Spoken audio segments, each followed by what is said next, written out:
Hello and welcome to the Gritty Side of Grace. This is our first podcast under our new title, previously Thanatology Themes. I'm Carolyn, your host, therapist, and thanatologist. So I am really excited today. This has been in the works for a while.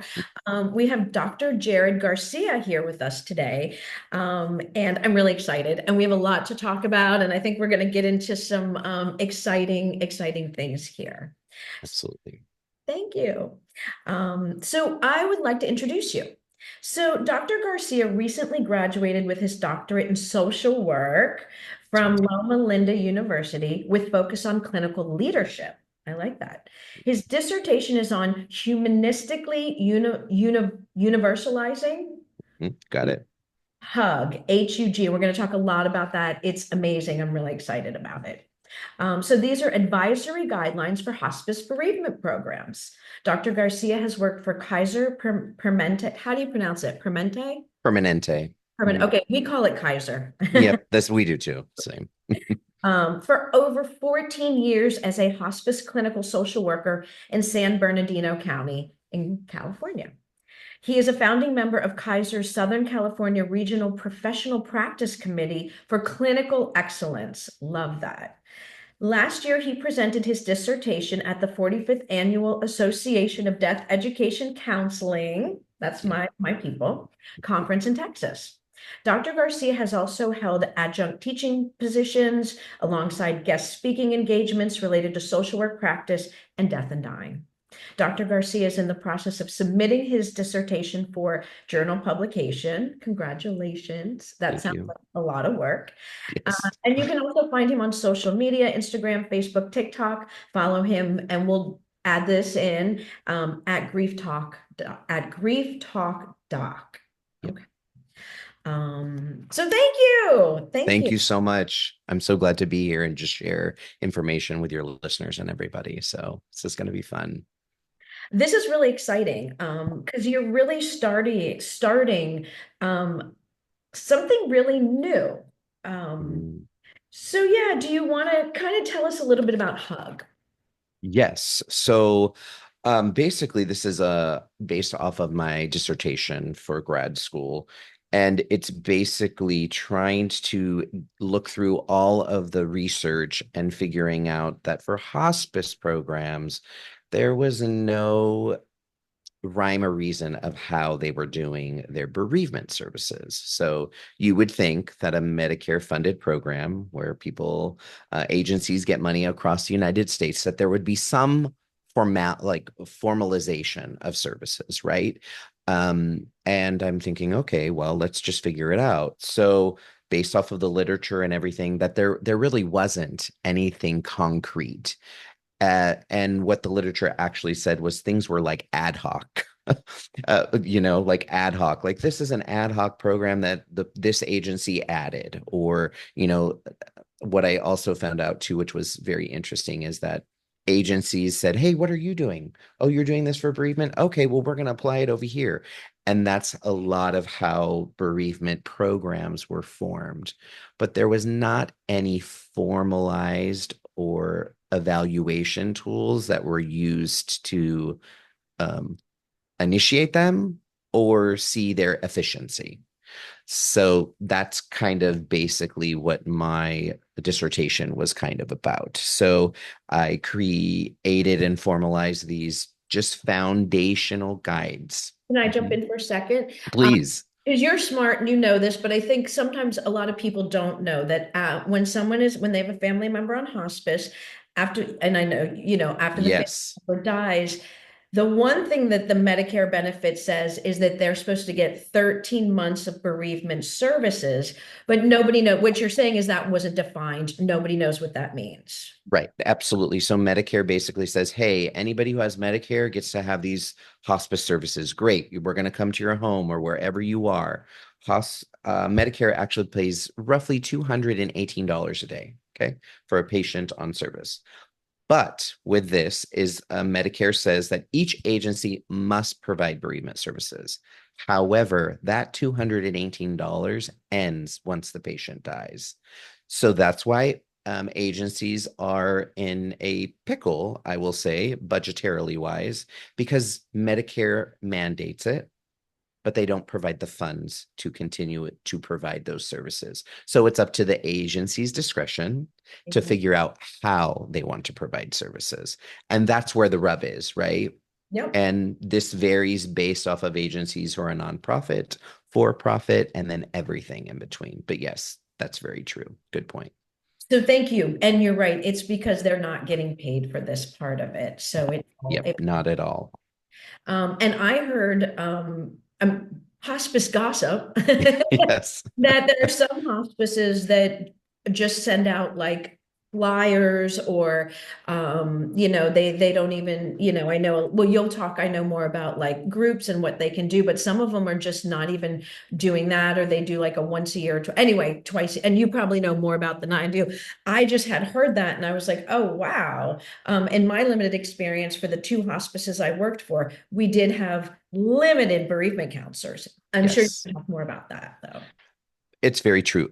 We have agencies across the board that just get a little sheet of paper and says, here are your bereavement services that you can find in the community, right?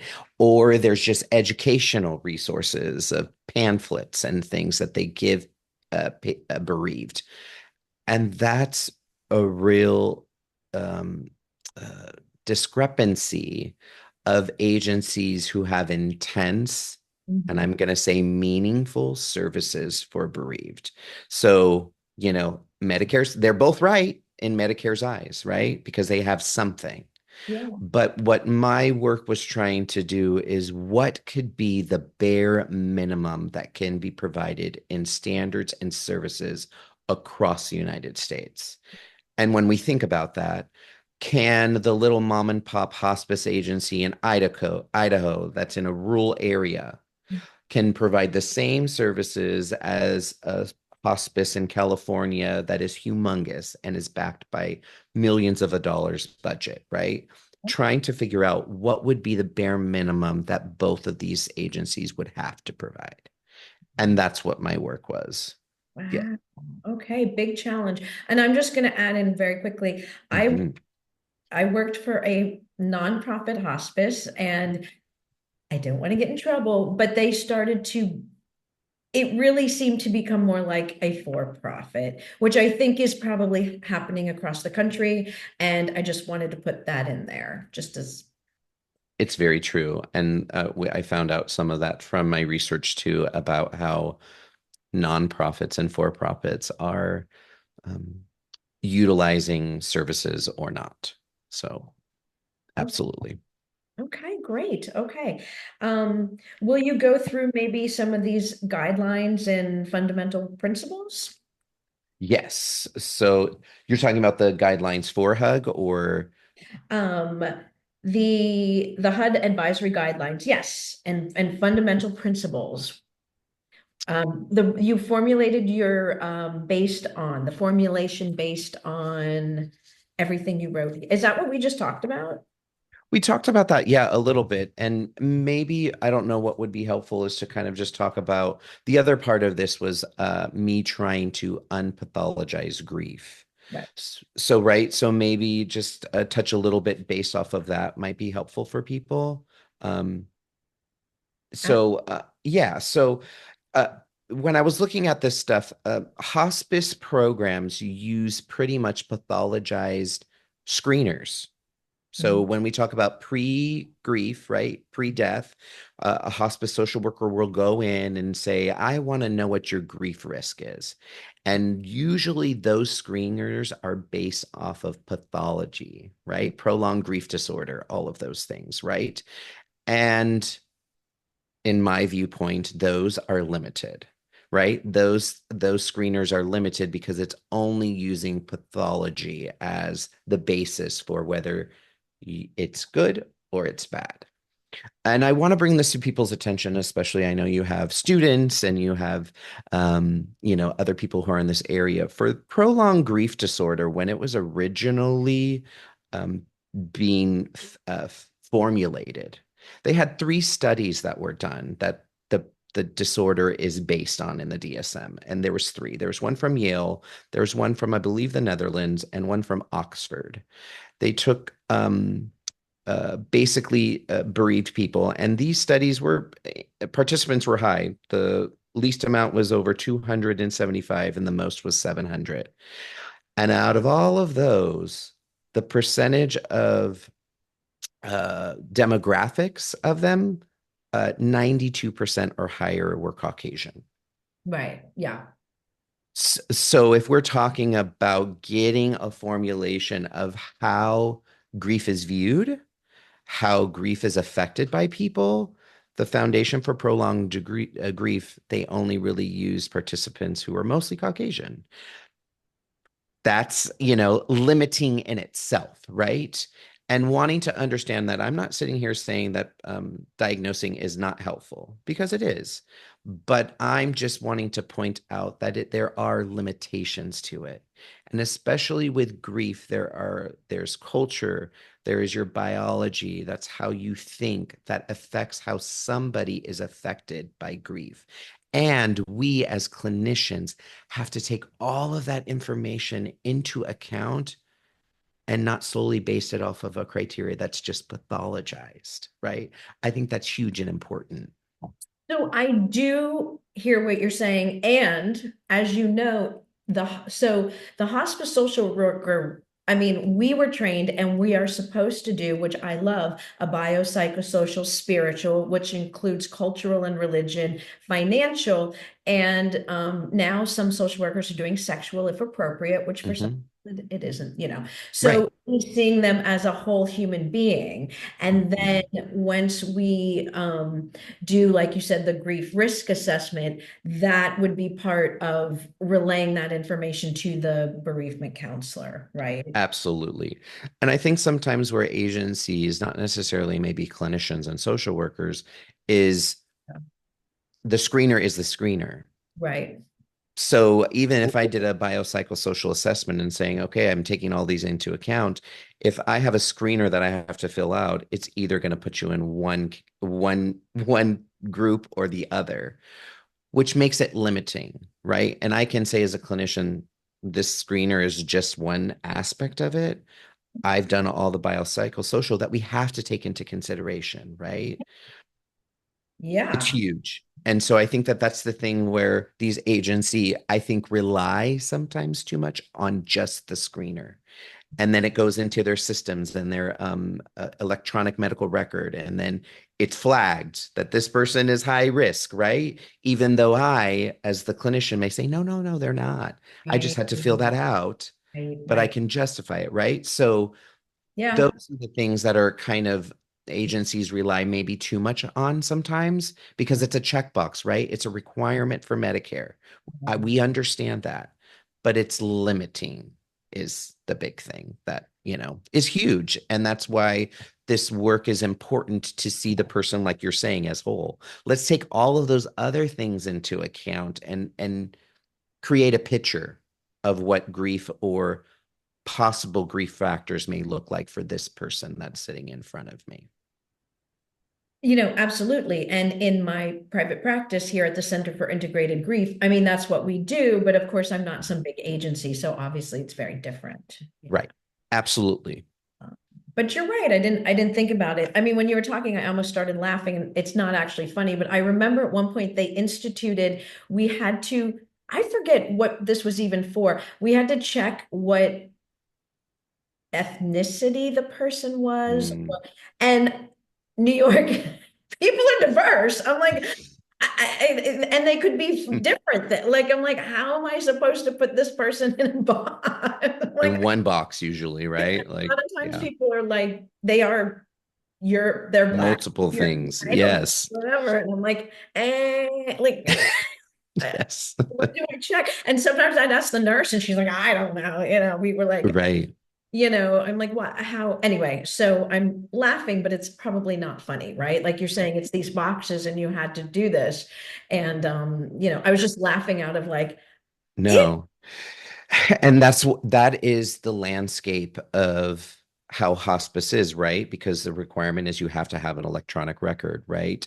And Right, so what agencies may think is efficient right. by checking boxes and just making it smooth and easy, from a clinician's point of view and us as social workers going out there, it's not that easy. And there's other things that we have to take into consideration before the solution or the final thing of, oh, this person is high risk for grief, or not. There's a bigger story there that has to be, I feel, integrated in other ways that may be helpful for families and for hospice agencies in the end. Can I say one other thing to that Mhm. point of like, and I guess what you're saying, this screener wouldn't, which social workers do, a big part of when we do our initial assessment is what are the strengths of this family, right? Absolutely. So sometimes it could be here in New York, a lot of our African American community would say, I have a strong church family, right? Hmm. So knowing that they have that, I'm like, oh, they're not high risk, or whatever, they have a lot of support, or I know what support they have. And so, like you said, those kind of strengths or support systems might not be in the screener, right? Exactly. And the really interesting, as you know, being in hospice, the bigger scheme of things is we're not really just assessing one person, Mhm. right? We're assessing multiple people. So even though the screener may say one person, and usually they use primary caregiver, right? Primary caregiver, right? But well, Right. maybe I know. patient is wife and they were on the glitz of having a divorce, and it's really the daughter Mhm. or the best friend who is really the one who's going to be grieving this loss, right? Um, so taking those things into account and really advocating for um, assessing them fully, right, is I think a big thing. Absolutely. You're absolutely right. Yeah. Yeah. Um, okay. So did you want to go a little more into unpathologizing grief? Yeah. So like what I kind of mentioned just a little bit is um, that there is so many things that are integrated into how I or how you um, uh, integrate and if are affected by grief and by loss. And all of those things I feel have to kind of be viewed and really honored, right? Honored in a sense. So one of the main things that I think people will understand is Kubler-Ross's work, right? Which is foundational. It's important. But I want people to understand that it is a glimpse of research, right? And for the foundation, but it is one of those works that has been integrated into our cultural norm, right? For When better people or think of for worse, for better or for worse. for better or for worse, absolutely. And in Yes. my mind, it's for worse, but you're right. You're right. Go ahead. Go ahead. Yes, absolutely. And so, and from the research, I'm going to read a little glimpse of it here, but obviously her work from the 1969 work on death and dying, Kubler-Ross was arguing about individuals dying. Her work was based off of not grief. It was about viewing and observing patients who were actually dying. And that's where these stages were founded from, right? And that is a huge distinction, right? That I think a lot of people don't really understand and know, which I think is a big factor. And she actually writes later on with Kessler later on, she kind of does a correction, right? She says the stages have evolved since their introduction, and they have been very misunderstood over the past 3 decades. They were never meant to tuck messy emotions into neat packages. They are responses to loss that many people have, but there is not a typical response to loss, and there is no typical loss. So I think that that's good for people to understand and realize. And I think for us, and I want your input on this, is that us as humans are really good and comfortable about understanding a task, right? So especially task models of grief. and Kubler-Ross is only one of them, but there's many out there, right? And so me as a human, right? Our brain want us to do something of what do I need to do to go to the next thing? And that is easy for our brains to get a hold of and hold on to be task oriented. That's what the stages do, um, misunderstoodly, right? I'm going to go through the anger stage, and once I'm done with the anger stage, then I'm going to go to a bargaining, and that those are task oriented things, right? And I think that that's where a lot of people get hung up on because they're not going through the stages, right? How they're supposed to. And that gets messy for people, right? It gets messy. And I want to just view that these task-oriented models, um, they have to be expanded out. We have to look beyond the task because our brains are concrete in a lot of things. I see a task, I have to do this task, and if I don't do it, I'm not done with the task, right?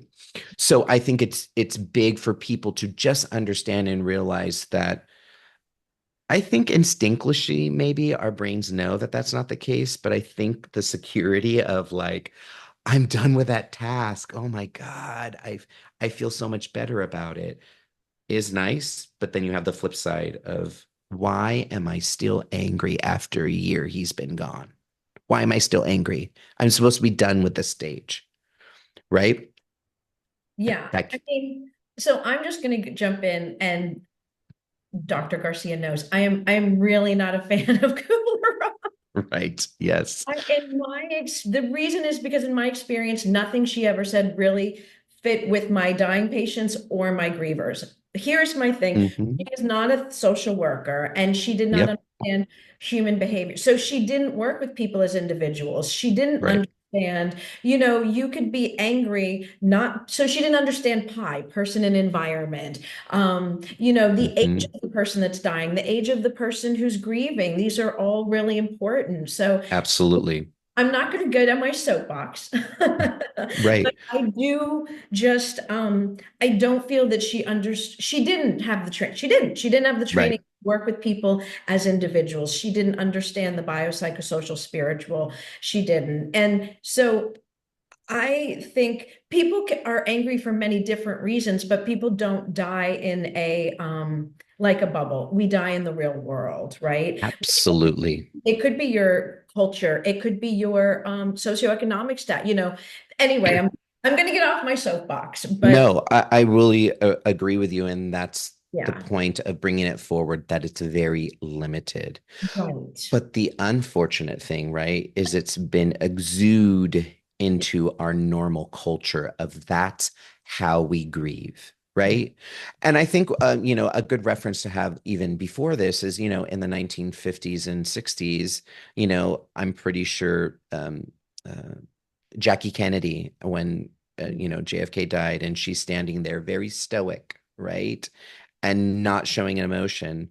That said to the country that we can't show grief, Yeah. right? And it's one of those things that it's not really normal.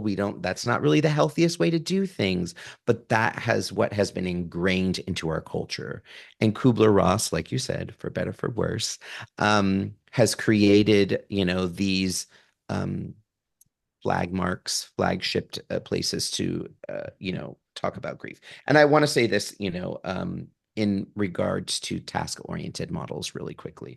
It says, while these task models do create more leeway for individuals in the grieving process within their conceptualization of normalizing grief, the idea that grievers must actively go through the task stages in the model is still embedded with them, and that there leaves only two basic options, right? A person's grief may be considered pathologized if she or he is stuck in one task, or he or she is not engaged in the other.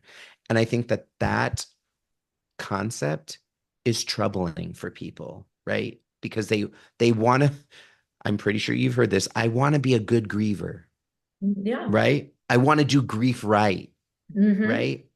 And I think that that's where these task models kind of trip people up.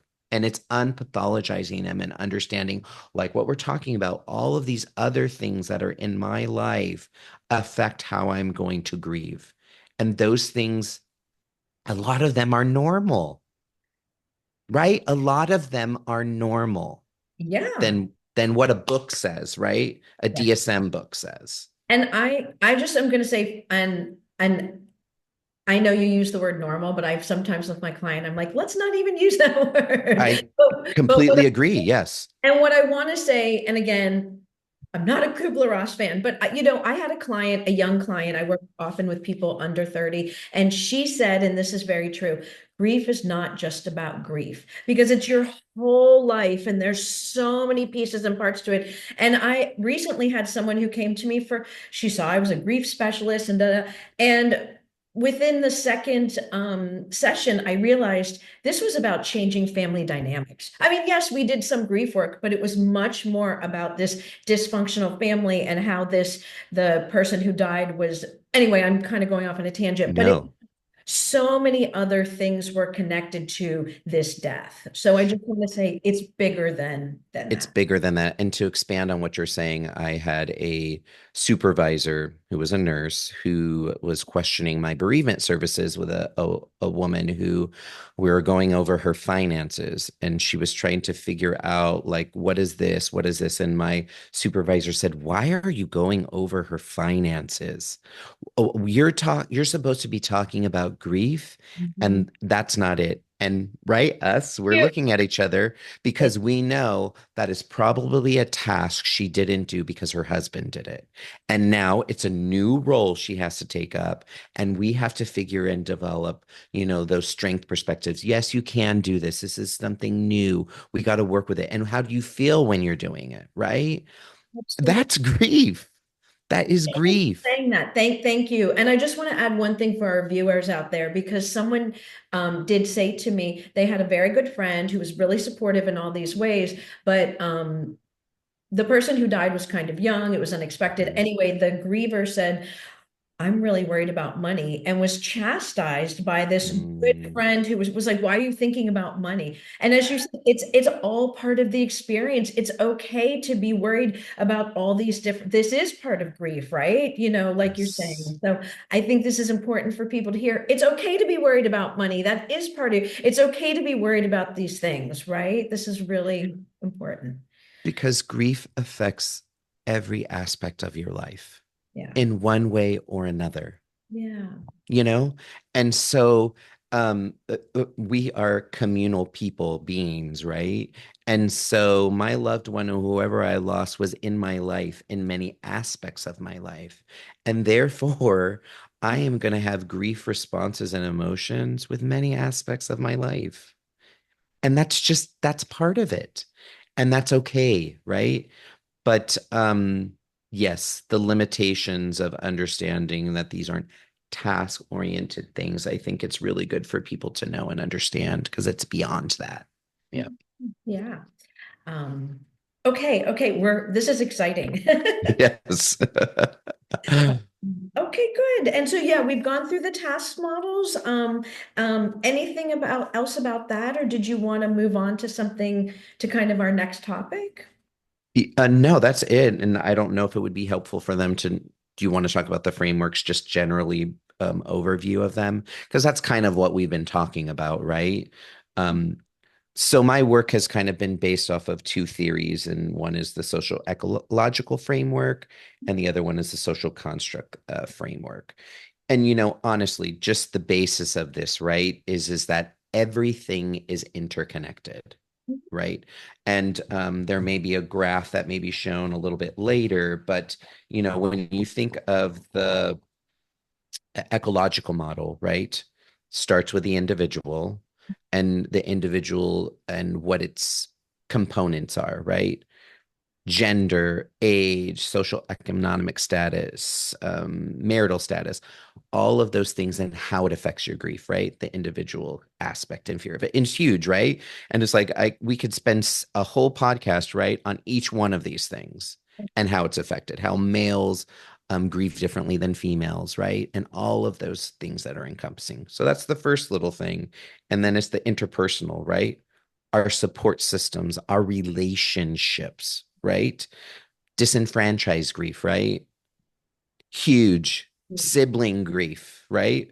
Yep. Which is, I feel, disenfranchised in itself because it is not, There's no, it's not, right? It's well, there's not. no research, and I agree there, and we need more education. Well, we probably need to do the research first and then the education. But yes, I say exactly that. I just say it's probably disenfranchised, or I say we just don't know enough about it and we don't have enough training and research on it. I totally agree. Yeah. It's huge. And I just want to make my little soapbox on uh, siblings is that's the longest relationship you will have in your life, right? And when you really even think about that, that should be like a no-brainer. Like, of course, right? So you have a matriarch in a family who's died, right? And there you have her husband and her children and her sister, who's maybe been there, is not even in the front row, but is backed, farther back as just a participant who's going to be there. But she is just as affected by this loss than any of the people usually in the front row.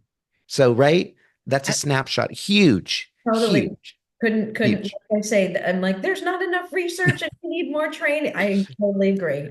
Yes, And I, absolutely. yeah. So hopefully someone out there is doing more research Please, in their please. PhD We and need it. we do need it for sure. Yes. Yeah. So yes, so then it's the organizational piece above that, right? Beyond that. That's structures, right? Things, bereavement policies, right? So now what is the huge thing? So you're done with your grief, Carolyn, when the 3 days is up for your work and you need to go back because, right, you only maybe your employer only gives you 3 days for bereavement. And then after that 3 days, you just need to go back to work and you need to be just as productive as you were before the 3 days. Those are what policies and cultural norms and cultural controls tell you how you should grieve and how long, right? It's huge, right? Yeah. So us, right? So us, me and you, we're gonna call our even your uh our group here, our village is we're enlightened, right? We know all of this stuff, but we unfortunately live in a society that still tells us we only have 3 days to grieve, Yeah. Yeah. right? Yeah. It's huge.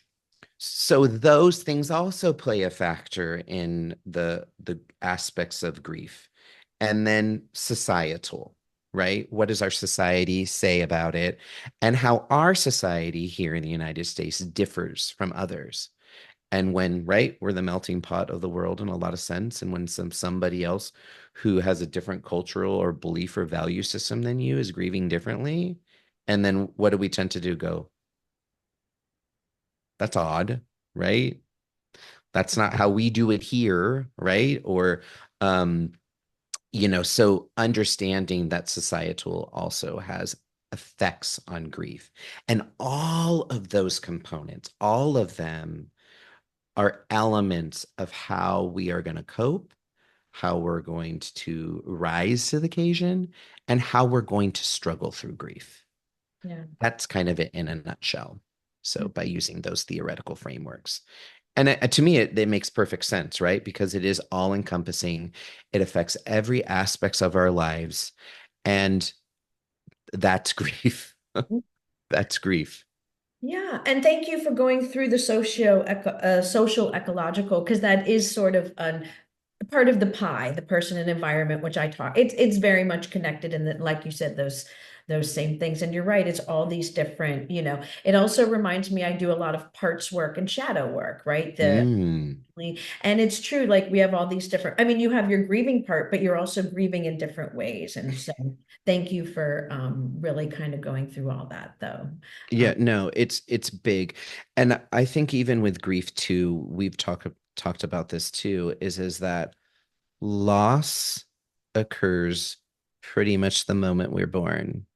And we have different losses throughout our lives, right? And loss of a friendship, loss of going from elementary school to high school, a divorce, right? And people don't really think of those, but they are losses. Mhm. And how we present that to that loss how we cope with that loss are pieces that we're going to take when we do have a significant loss in our life, because those are the things that we've been doing throughout our whole life. We've been coping and dealing and going through loss through the whole time. Yeah, I'm just going to jump in. Hmm. My son went to college this year, and it is a loss of identity. And when you Hmm. see your kid grow up, and you're like, those years when I was a mom with a little kid, it really, and I have a group of mom friends, and people were crying. We were all kind of supporting each other. But it's a big transition. It's a big change for Huge. a parent, right? And there is this sense of loss of you love your kid and you want him to go to college. Right. And even with your example, right? It's like, let go, Carolyn. Just let go, right? That's kind of like what we hear, right? Is it's just like that's normal. Just let it go and like move on, right? Is the indirect message, And but it is a loss, and it's a form of an identity that has changed and shift, right? And we have to kind of like, wow, we have to take that in and understand how it's going to affect us, right? Because it is going to affect us.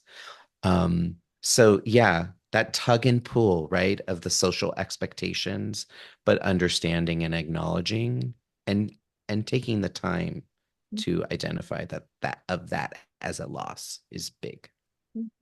No, thank you, because you're right. There are non-death losses, right? Yes. Non-death losses. I mean, I didn't focus that on my work, but it's just this understanding that grief is a continuum, and that's why um, we need to see it beyond pathology, right? Because it is all of these things leading up to, I'm going to say, a milestone loss in somebody's life, right? And taking those things into account, because I'm pretty sure you ask your clients too, when was your first loss? Tell me how that was. Was it a dog? Was it, a pet? You know, was it a family member at a young age? And then that gives you insight, right? To how they're coping now and how they did before, and it gives depthness to it. Yeah. No, it's true. It's true. Um, so you had sent me something, and you could read it or I could read it, but I just thought it was really great. Brinkman in 2018. Yes, go for it. Yes, absolutely. So Brinkman argues that in addition to an awareness of death, which is important, the ability to love is another fundamental prerequisite for grief, Mhm, right? Um, and I just think this is attachment theory, right? mhm, But it's obviously, this is really important. And when I worked in hospice, when we would help people make space, because sometimes mhm. we're in this task oriented, I made the funeral plan. I have to, when someone was like actively dying, okay, then did I call my sister in California because she'd come in back to New York? And then it's like when we made space, I would say to people, this is the big stuff, right? Yes. you know, Mhm. and that attachment so I just liked that the ability to love is a fundamental prerequisite for grief. Absolutely. And I think you've heard it, other ways too, is grief is the cost of loving someone. Yeah. You Yeah. know, it's the cost, and I think as well as I, if you get somebody who comes into your office and their partner has died, that they've been together for like 20 years, and your client says everything's great, everything is, I'm moving, I'm transitioning, and they told me to come here, but I don't need it, right? That would, I'm sure, bring red flags to us, right? And just ding, ding, ding of, maybe it's not there yet, but we know that you loved this person, and there are going to be things that you're going to be challenged with. Obviously, people cope differently, but there are going to be some things that you're going to identify with, right? So, yeah, it's just a way of like everybody is going to deal with loss and grief in one form or another. We can't get out of it, right? Yeah. It's Yeah. like we can't get out of it. Yeah. So I really loved that. I thought that was really you know. And then you had another quote here, which is really kind of what we're talking about. Hmm. Humans know that even if two distinct things, such as two coins, are qualitatively identical, they're still separate, right? And they're still, we have to, I think this is what we've been talking about, looking Yep. at human beings as everybody has something, the biopsychosocial spiritual, who is the human in front of us that we're really talking to, right? Yes. The concept that grief is universal, but loss is individualized, Mm. right? So grief is universal. I love Everybody that. grieves, but loss is individualized. Did you make that up? Where did you get that? It's just me going through the research and just, my brain thinking. But, Say right? that I think one more time. Grief. grief is universalized, loss is individualized, is individual. If I steal that, will you know? I think you should. I think it should just go out into the ethers. That's what it should be. Because, Um, right? And that's and it makes me think of the two coins, right? yeah, yeah, You have two things that are exactly the same, right? yeah, Grief, that's universal, right? But those two coins are different because they've come from different places and they've been different places and they've been used differently, right? yeah, That's the individualizedness of it, yeah, yeah. right? No, So I love that. it's huge. It's huge. And I think that that's us to get around this sense of to push against those social norms that, everybody has to do it a prescribed way, right? We are all going to be individual in that process. And I wanted to just talk because we a little about neuroscience, right? There's one example that I gave, right? Talking about the humanizingness of grief, which we don't really think about. And I want to talk about silent neurons that they've said in the research, right? And they gave this great example, right?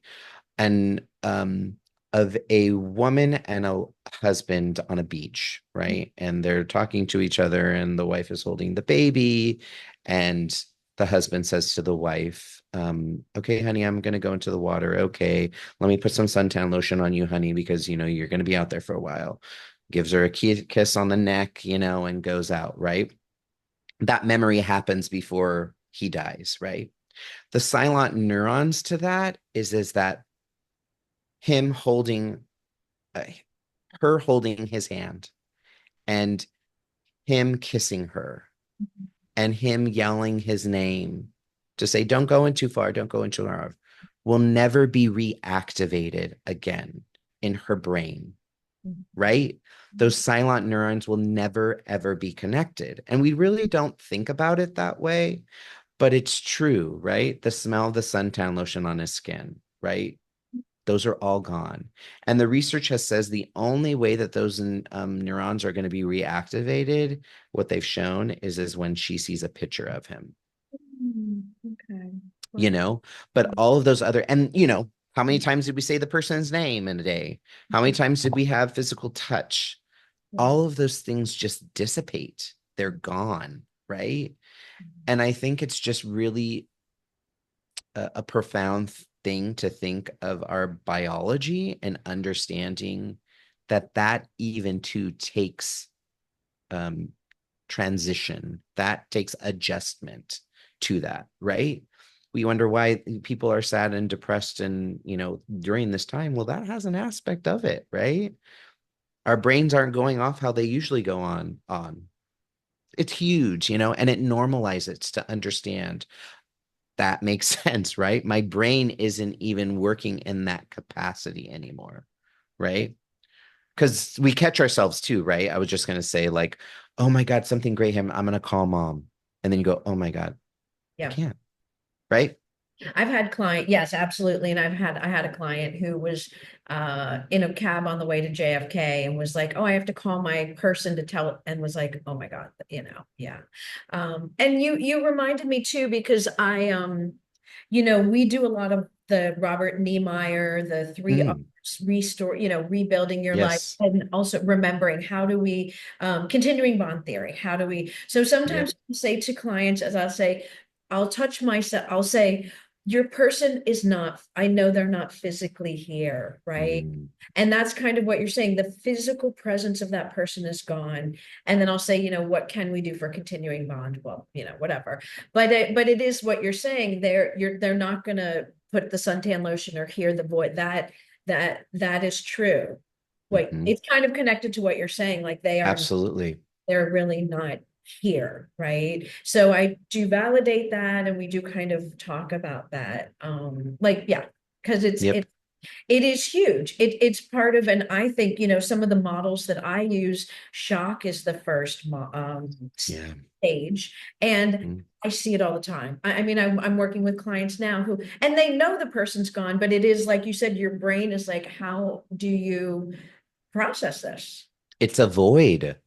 It's a void that's there, and it's not going to go away, and you just have to figure out, how can I cope, and just figure out how to, deal with this. When you're thinking about this, I think of also, not a sense of meditation, but closing their eyes, a client closing their eyes and imagining them there, and then you as a therapist, just touching them or holding their hand, and they visualize, right, that it's them, you know, in a sense of having that same sensation and feeling of continued connection and bond with their loved ones, because it is something they miss, right? I don't know how many times my bereaved have told me, I just want to feel the space on the other side of the bed, that somebody's there, right? I just want to feel that sense of it being there. And it's an adjustment, and it's acknowledgement and understanding. I know that the DSMs, and they say that this is an adjustment disorder, but this is adjusting to different types of life, right? Aspects without them being there, right? And I think that that's in our work, acknowledging those things and figuring out how for them to work through that, because it is adjusting to many different new things with them. And again, I think it's Niemeyer who has rebuilding your life Mm. and reinventing who you are. Not that you're reinvent, but Oh, how, yeah. yeah, Yes. yeah, yeah. So I like Niemeyer's work. So in the interest of time, did you want to, Yes. yeah, did you want to kind of move forward a little bit? Talk about. Yes. Let's do it. So, you want to talk about the guidelines that kind of came out from it, or kind of going into the research? You tell me. I'm looking at gaps in service. We haven't Oh, really, yes. um, you did a literature review with Wilson. Do you maybe want to jump into that a little bit? Yes. So let me get my. This is going into hospice bereavement services, and you had mentioned there's no standard or US Yes. for the evaluation. And I love that you wrote how to strengthen professional development. I know you'll probably get to that, but think Yes. Yeah, so those were the kind of like aims of the study, right? And being able to, there's no national evaluation tools at all. And there is only one, it's called CAPS, that they do for Medicare services in general. It's called the Consumer Assessment for Health Providers and Systems. It's kind of one of the ways that Medicare gets their stars. If you've heard, like, this agency has 4 stars from Medicare, all these things, right? So there's only 2 questions that are related to, I'm going to say very loosely based off of grief. The first question is, while your family member was in hospice, how much emotional support did they get from the hospice team? That's one. And the other one is, in the weeks after your family member died, how much emotional support did you get from the hospice team? And there's 47 questions in the survey, and those are the 2 that are supposed to reflect grief support and loss. So it is highlighting the lack of standards we have, right? It's huge. We need to do better and figure out how we can improve those services. There was a Beaker survey in 2020. They got together and they surveyed over 600 agencies, and they were trying to figure out the variety of services that are being provided, right? And that's where I went with this ad hoc services, right? So, like you said in the beginning, mailers. condolence card, right? Those were kind of like the main things. People did condolence cards, they did mailers, and some did kind of like educational resources, booklets and things like that. That was the gist of a lot of them. But as we know, there's groups, there's one-on-one, and sometimes they call it remembrance or candlelight, where they get together at the end of the year and they honor and they celebrate, all the people have passed on hospice, right? So this is just a gamut of different services, and some agencies did it one way, others did it another way, but there's no rhyme and reason. There's no rhyme and reason of what works. And I think a lot of times, well, Sally Joe was a bereavement coordinator before I got here, and this is how she set it up, and this is the way it's always been, Yeah. right? Or I talked to Mary from Hospice of Care down the road, and I like their program, and I'm gonna implement it here, Yeah. Yeah.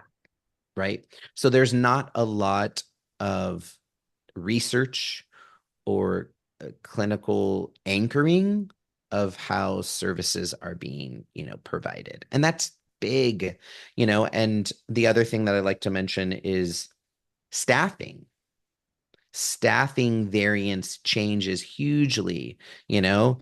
I'm pretty sure what your agency is, you're like, right? I don't know how much they were in your bereavement program, but we only have one bereavement coordinator for ours, Yeah, right? yeah.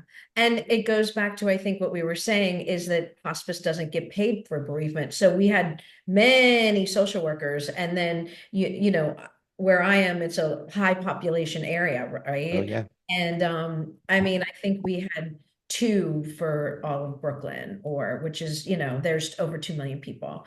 Um, so that's it. it's very different, the bereavement versus like all the social workers, right? It's a, yeah, big difference. It's a And big difference. And it's just like sometimes agencies will not have a bereavement coordinator and the social worker will do it, right?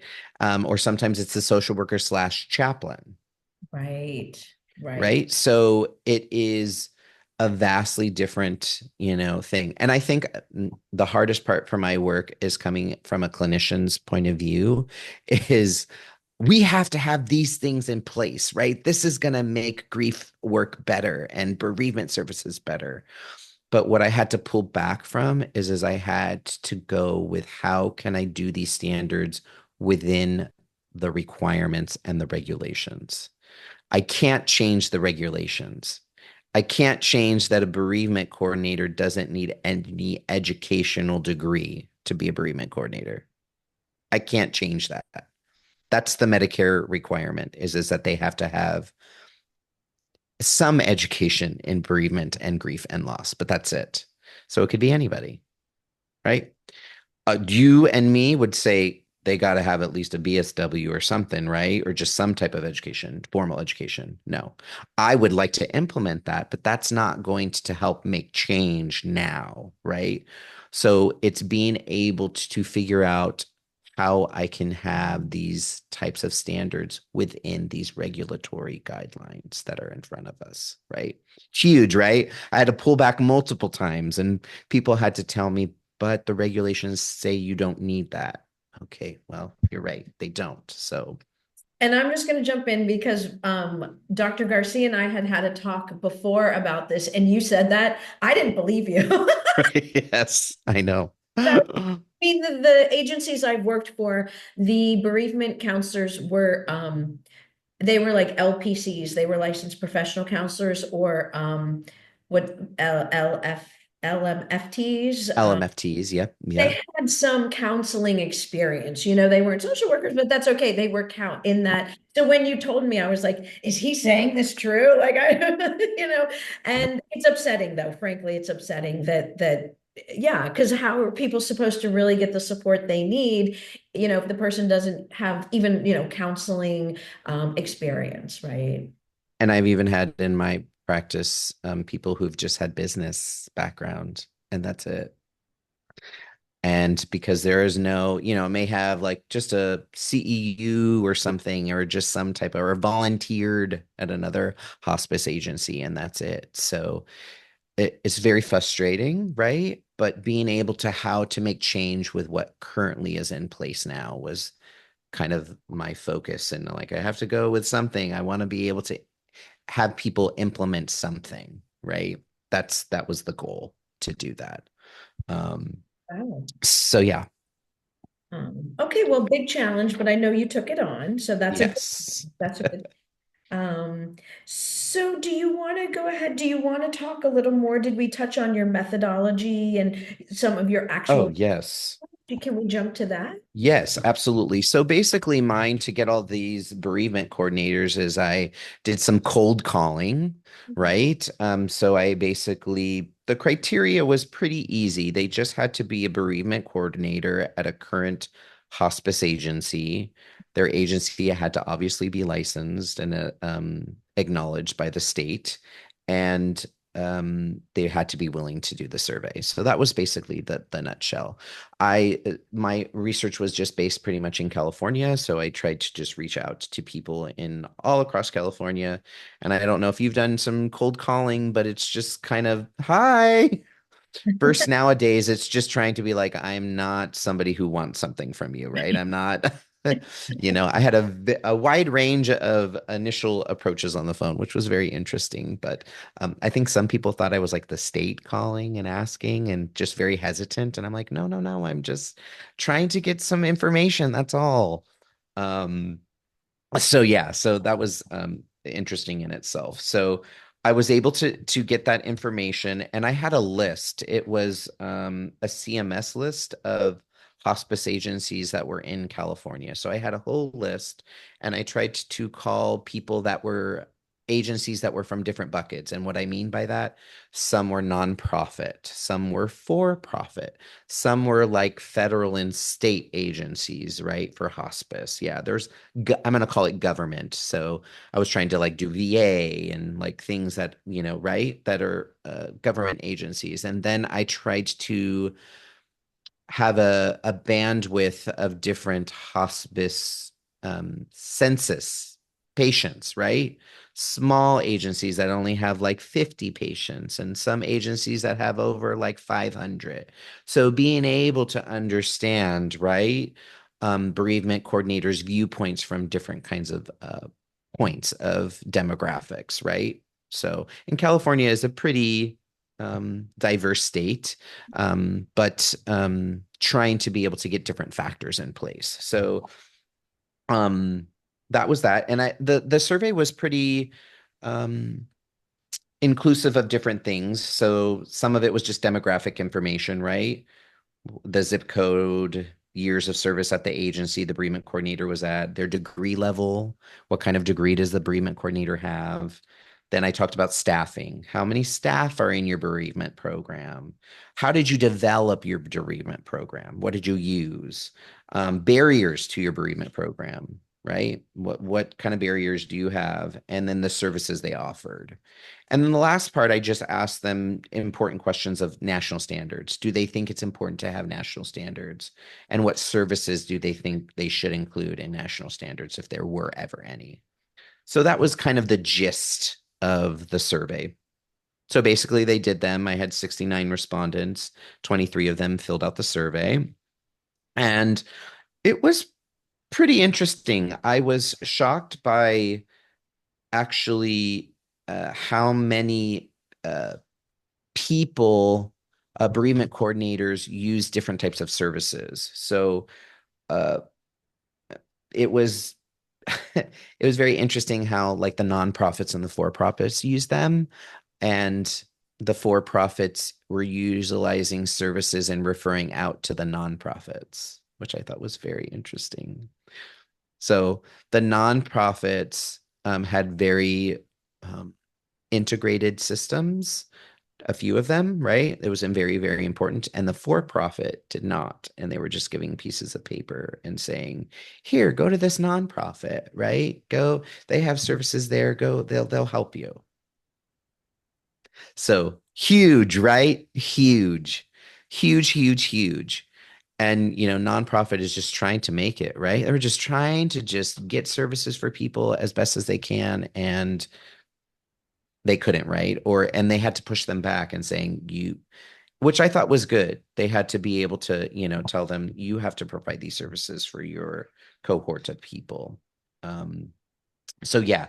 And the other thing is standards. A lot of them used mom and pop, like, oh, they're doing it over here, so we're going to do it over here. That's how some of them did use um, the standards recommendations, I should say, from the NHPCO, National Hospice, Association organization, which I thought was good. But a lot of it was just networking and figuring out what works here. Okay, we can do it here and do that. Obviously, over 90% of them wanted national standards. They thought that that was important. Obviously, I didn't ask how we would do that, but they did think it was important. And the other part is obviously, I asked, should Medicare pay for bereavement services? And obviously, resounding yes, they should, right? Rightfully so, because that's going to help agencies be able to muster and get services, consistent services. And the main things that obviously these agencies were doing, like I said, condolence calls, condolence cards, and mailers. And then the fourth one was obviously groups. People were offering groups. So that was kind of it in a nutshell of just like my research and everything. But it was a huge kind of affirmation for me that bereavement coordinators understand and do want this. They want national standards, and it is lacking, and we can do better. Hospice agencies can do better. And I think that that was the takeaway from all of that. And education, right? Education, like you were saying, education for our staff and for bereavement programs to be able to educate them and saying, here is just something you can utilize, a guide, just basic standards. And I gave a lot of flexibility in the standards because every agency is different, right? But I wanted it to be able to touch so many different agencies and for them to utilize it how they think they need to, and the services that they provide for people, right? It's big. Yeah, no, it's amazing. And I think what you're doing is so important. And you really figured out a real need. This is a real need, you know? Yeah. Yeah. It, Yeah. it is. And I think hopefully agencies will just take license to saying, hey, let's just start here. Let's just start with just this. And basically, I have just buckets of services that people can utilize um, for that, right? For the HUD guidelines. So, um, I'm sure we'll talk about that more. But yes, so it is a big thing. Do you want me to just kind of go over the 10 principles? I call them principles, core principles.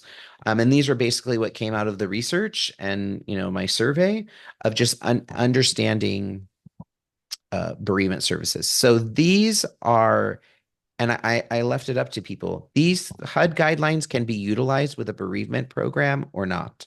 So there are the principles for HUG, and then there's the guideline manual for just general bereavement services that any hospice agency can use, right? So there's two. I would like them to use these principles in whatever type of services they provide, but it's up to their discretion. So the first one I have here is obviously loss is an existential human experience, right? From what we've been talking about. The second one is grief is an adaptive response to loss, right? Third one, grief inscribes itself within the body. Talked about the neuroscience a little bit today, right? And we feel it. How many times we say, I just feel it in my chest. I just feel it right here. That's it. Um, Four, grief has no prescribed ending. It's a huge thing for people to understand. Not that it's just daunting, but I think the ending, the journey changes, right? The journey changes over time. And I don't think if from your work, and please quote me if I'm wrong, I don't think people want to disconnect from their loved ones. They want to have continued bonds. So I just want to jump in real quick because I know you.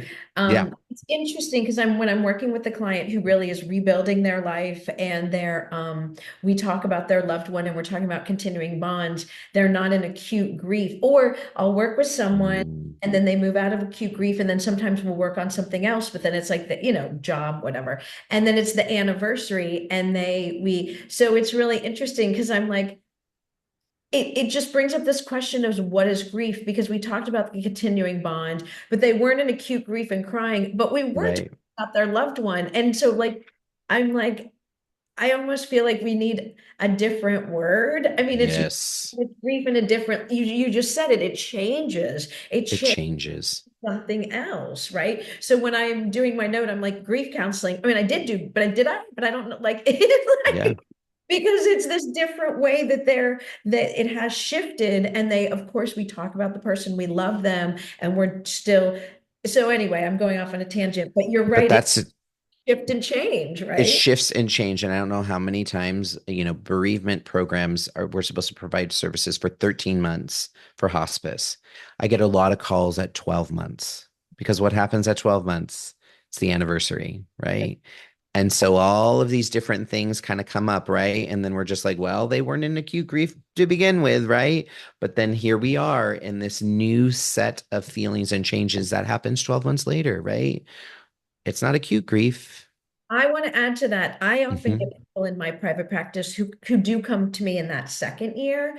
And as it's changed, so they've been through all the first, and I don't know, if they have bereavement services, but Yeah. in the second year, it's a different feeling of like, oh, this is really real life. They're Yeah. not in acute grief, and they've gone through all the first and they've made it through the holidays, but it's a different feeling. It's a different form of grief, and the only way I can say is like, oh, this is, I don't know, this is my life now, or that's anyway. It's like functioning differently. It's It like all of those firsts are done and you've paid attention to them and you've honored them and you've worked through them and now it's just you're just supposed to go on with your life. Like, okay, and that feels different, it that feels, feels different after the second year.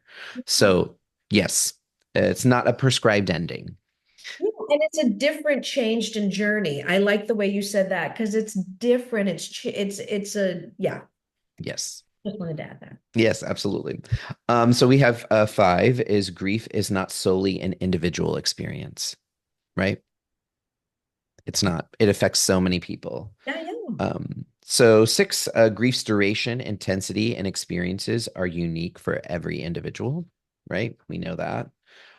Seven, one's culture and diversity are centered in the understanding grief's emotions and responses, right? We got to take It, those into account. Yes. yeah, so many pieces yeah, yeah. Was got to star that, right? Eight, grief challenges our identities, relationships, and beliefs. Exclamation point. Yeah, Absolutely. Absolutely. And that's when we say grief is not just about grief, but all these other. Yeah. all these other things. Nine, through grief, one can identify the meaning making of loss and continued bonds. And that's the work that we try to do, that I Two, we try to do. yeah. And lastly, through our grief journey comes transformation of our new reality of living, right? So we must go through grief to get to that, right? Can't go. What I always say to bereavement is we can't go under, we can't go over, we have to go through grief. You know, you can't try to skip around it and shift and move. You just have to go through it, and you have to be able to just walk through it as best as you can. So, so yeah, so those are the kind of foundational principles that is the anchor for the work. That hopefully just gives people an understanding that I know normal isn't the right word, but just on my my podcast or my social media, I say grief is, it just is. That that's what it is, right? So yeah, so hopefully that helps people. Well, thank you. This is amazing. Amazing, amazing. I really love this. I really appreciate this. And we are going to have a part two. Yes. So, you and I could probably talk all day. Yes, we can. So that was, but I really appreciate you sharing all of this with us. I think it's really important. And there's really the two parts to it, the hug guidelines, and you're really kind of really creating something that is going to be so useful in the world, right? Yes. To bereavement services and bereavement coordinators. And I think the conversation around this is so important, how we're talking about, I love grief is universal, but loss is individual, and seeing people as these whole human beings, right? Absolutely. And these are two really, really, so you're doing this really great thing, and we're also having these really important conversations. I know they're related, of course, Yes, absolutely. but really, really, so thank you so much. Thank you for having me. And I hopefully just people get something out of it to just look at grief differently or just question it differently in a different view. So I look forward to part two. Wonderful. All right. Thank you, everybody, for watching the Gritty Side of Grace podcast, our new name. I will let everybody know when part two is coming up. Sounds good. All right. Thank you, everybody, for listening.